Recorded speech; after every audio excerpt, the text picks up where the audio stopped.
Hey guys, welcome back to the channel. Today we got this bumper pull trailer here. Came in with some brake and bearing issues.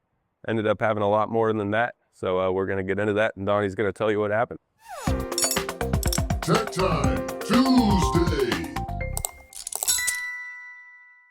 We're gonna take you over to his axle that we took out. We have the new one in currently, so we're gonna show you what kind of damage happened to this old axle. All right, so we got the old axle here. And as you can tell by looking at it, this magnet actually started to melt.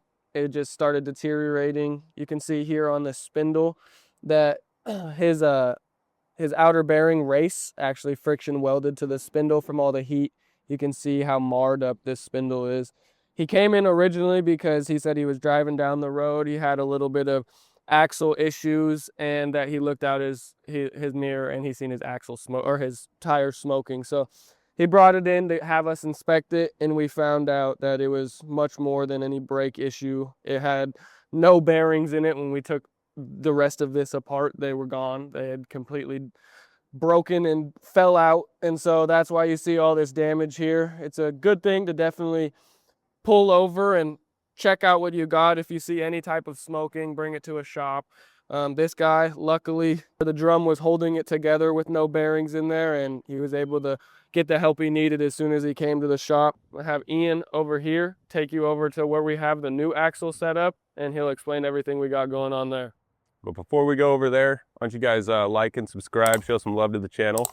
And now let's head over here and check out this new axle that we put in for him. Alrighty, here we have the new axle. As you can see, it's all put together. Everything looks as it should. No gouges in the spindle. All brake parts are intact.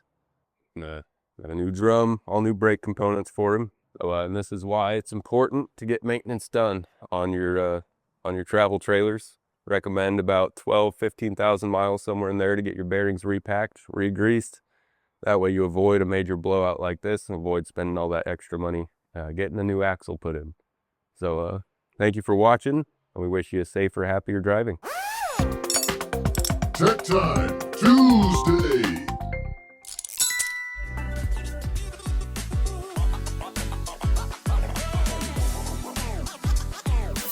Welcome back to the channel.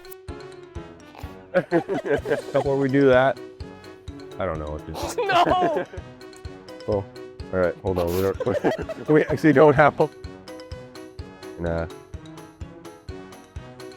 We wish you a Merry Christmas.